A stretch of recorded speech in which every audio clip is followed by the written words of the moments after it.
isingelikuwa ni Mungu nisingelifika hapa. Nimefika hapa kwa msaada wa Mungu. Nimefika hapa kwa sababu Mungu amenisaidia, amenishikilia.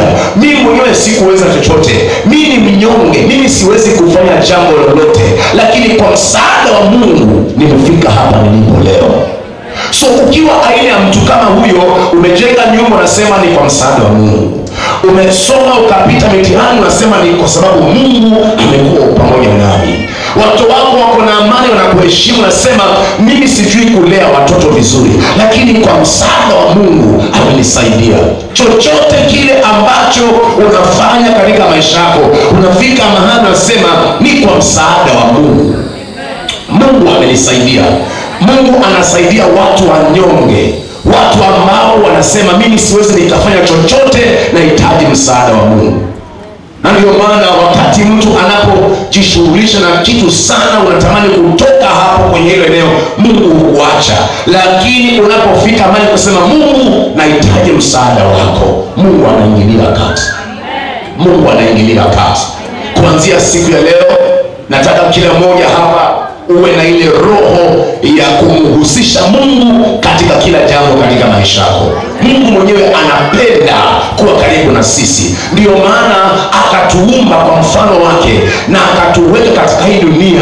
Na Mungu alifurahia tangu mwanzo kuingia bustani ya Edeni, kuongea na wanadamu, kutembelea wanadamu kila wakati. Haleluya. Mungu alifurahi sana kutembelea wanadamu kila wakati. Kwa hivyo Mungu alituumba. Mungu hakutuumba ili tumwabudu. Hiyo haikuwa ajenda ya Mungu hapo mwanzo. Mungu alituumba ili tuwe na ushirika na yeye.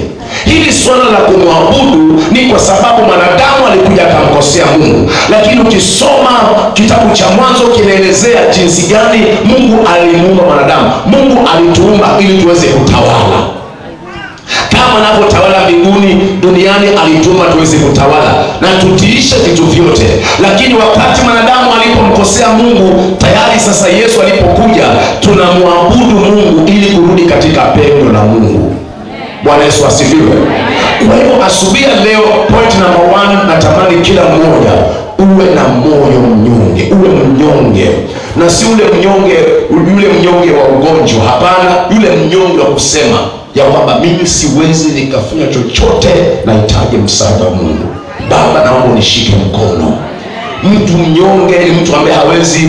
Mtu kama ni mgonjwa, nasema ni mnyonge, huyu ni mgonjwa, hawezi, anahitaji msaada, anashikwa mkono. Kwa hivyo inafaa ifike hapo mahali nasema kwamba Baba, naomba unishike mkono.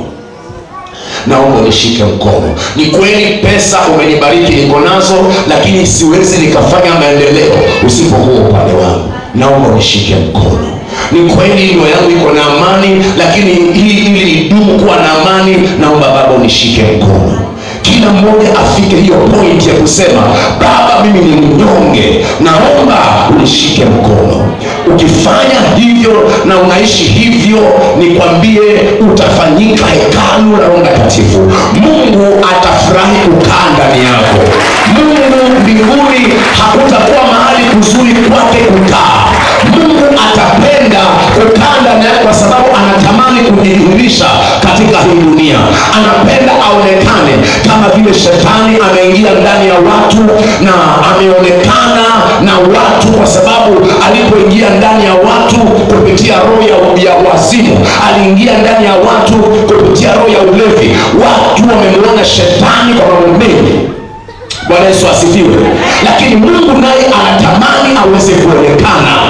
Anatamani aweze kuonekana kupitia wewe. Na ataonekanaje? Kama umekubali kumhusisha Mungu katika maisha yako. Ataingia ndani yako, atatawala maisha yako. Ukitembea atatembea, ukiongea atakuwa ameongea, ukiangalia atakuwa ameshaangalia, ukipenda atakuwa amependa, ukichukia atakuwa amechukia, ukisinywa atakuwa ameshasinywa. Haleluya. Pigia Yesu makofi mazuri asubuhi leo.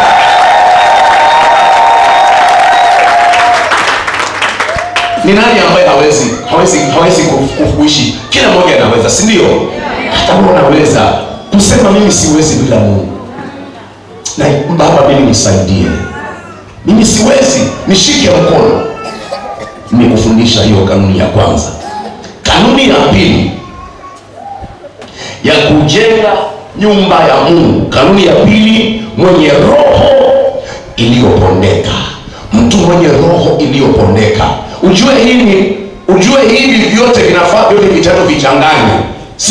Si uonekane wewe ni mnyonge lakini hamna roho iliyopondeka ndani yako. Inafaa vyote vionekane ndani yako. Sawa sawa?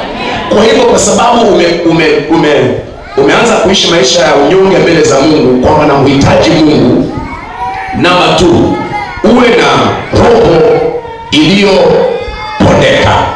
Roho iliyopondeka. Bwana Yesu asifiwe. Roho iliyopondeka. Naomba asaidiwe kidogo huyo.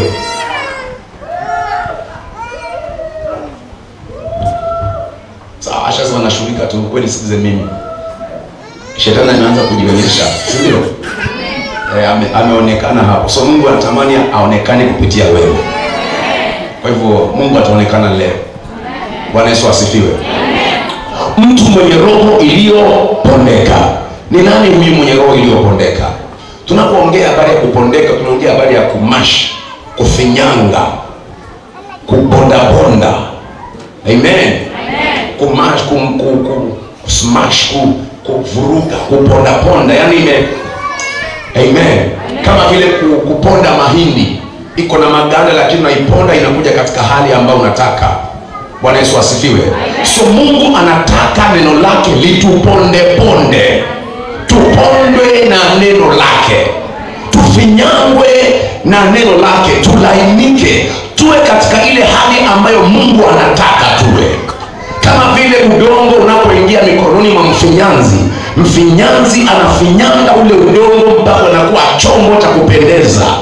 Ukiona ile clay soil imevurugwa, unasema hii ni matope, haifai. Lakini ikiingia mikononi mwa mfinyanzi, anaifinyanga na inakuwa chombo kizuri ambacho kinapendeza, utaenda ukinunue kwa bei ghali. Lakini ikiwa ni udongo tu umewekwa maji, hivyo ni matope. Lakini unapoanza kuingia mikononi mwa mfinyanzi, anaufinyanga na unakuwa chombo cha maana. Hivyo ndivyo ilivyo. Mungu anataka mioyo yetu, roho zetu zipondwe, zifurugwe, zifinyangwe na neno lake. Kama vile unachukua ngano, unaiweka kwa besheni lako vizuri, alafu unaweka maji ya moto, usinategemea unataka kutengeneza mandazi ama chapati. Alafu nafinyanga. Amen. Mpaka unajua huu umelainika. Hapa mandazi ni soft. Unakata, unaanza kuchoma na watu wanafurahikia. Mungu anapenda na ni process.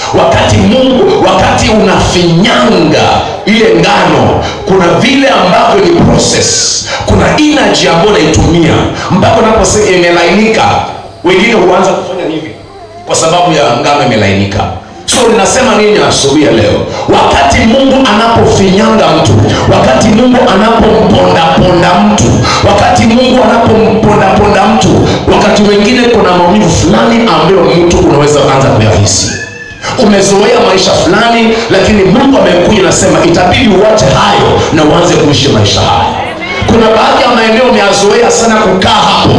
Kuna baadhi ya marafiki umezoea kutembea nao, lakini ile process ya kufinyangwa inabidi hao watu uachane nao, hata kama mlisoma pamoja, hata kama mlifanya biashara moja kipindi fulani, lakini ile process ya kufinyangwa, na kupondwa itabidi ifike mahali uweze kuachana na vitu fulani ili ukae katika sura inayompendeza Mungu aliye hai. Pigia Yesu makofi mazuri. Asubuhi ya leo Mungu anatafuta watu ambao watakubali kufinyangwa, watu ambao watakubali kupondwa. Neno la Mungu likija kwako likisema ya kwamba usiibe, limegonga na limekufinyanga tayari, limekubadilisha shape. Amen. Likisema usiue, usizini, linakuja linakugonga, linakufinyanga, linakupatia a new shape. Ukikubali hivyo, na ukiwa wewe ni mnyonge mbele za Mungu, umekubali kuwa na kupondwa, roho iliyopondeka mbele za Mungu, kuvunjika mbele za Mungu, chochote Mungu atasema unafanya tayari, maana umevunjika, umepondeka mbele za Mungu, unafanyika nyumba ya Mungu. unafanyika nyumba ya Mungu.